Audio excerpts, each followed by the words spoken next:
Welcome to Sunday School for Sunday, January 4th, 2026.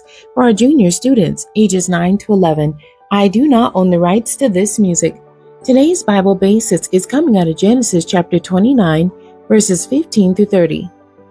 The title of today's story, Bamboozled. Brandon counted the money he had collected again. He needed $300 to go on the youth's fall retreat the next weekend, but he only had a little more than half of that. He threw the money on the bed and crossed his arms. If his Uncle Tim had kept his promise, he would have had the money he needed. He knew he shouldn't have believed his uncle anyway. Tim never did what he said he would. Uncle Tim had given Brandon $50 in August and promised to give him $100 more in time to pay for the retreat. He hadn't heard from or received anything from him since. Brandon was disappointed, but he had been praying and praying. He believed that a way would be made for him to go to the retreat if God really wanted him to go. Brandon heard his mother coming down the hallway. "Gran, are you awake?" she called. "Yes, ma'am," he said. The door opened and his mother came in. She handed Brandon a blue envelope and left. Brandon noticed the address on the envelope. It was from his grandmother.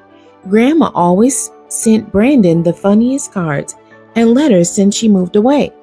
This time, however, when Brandon ripped open the envelope, a check fell out. It was for $100. It's hard not to be disappointed when people fail you or when situations seem hopeless. What do you think about the way Brandon handled the situation? How would you have handled it? How did the end of the story make you feel? Can God turn seemingly hopeless situations around? As you have learned earlier this quarter, Jacob tricked his brother Esau into trading his birthright for a bowl of stew. In today's lesson, Jacob is on the receiving end of a trick. Genesis 29 verses 15 through 30. And Laban said unto Jacob, Because thou art my brother, shouldest thou therefore serve me for naught? Tell me, what shall thy wages be?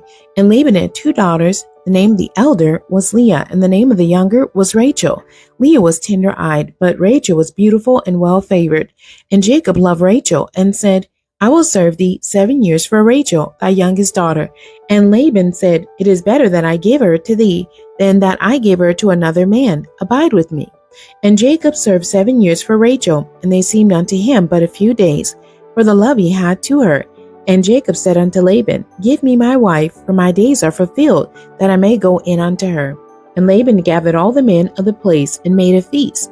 And it came to pass in the evening that he took Leah, his daughter, and brought her to him, and he went in unto her. And Laban gave his daughter Leah, Zilpah his maid, for a handmaid.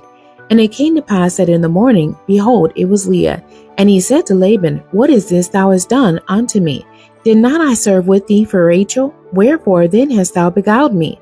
And Laban said, It must not be so done in our country, to give the younger before the firstborn.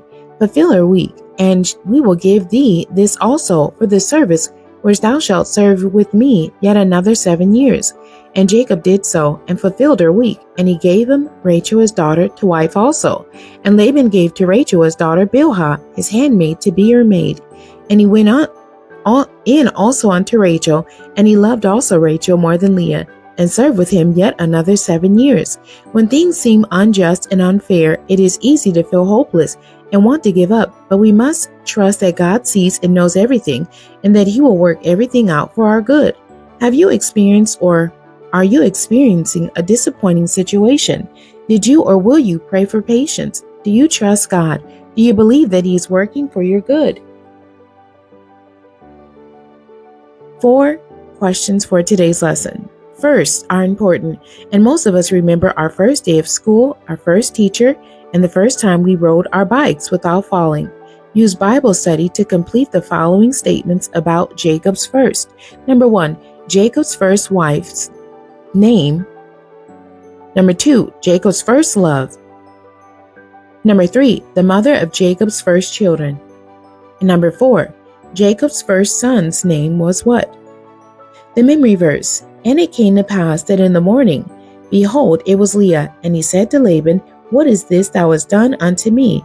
Did not I serve with thee for Rachel? Wherefore then hast thou beguiled me? And that's Genesis chapter 29, verse 25. When you think about it, today's lesson was quite a lesson. How would you feel if you were Jacob, Leah, or Rachel? If you were Laban, would you feel guilty for tricking Jacob?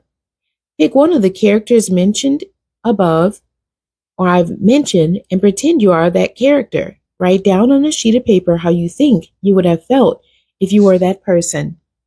This week, you are challenged to work on your patience. Practice being patient as you wait on God to answer your prayers. Practice being patient with those in your household and at school.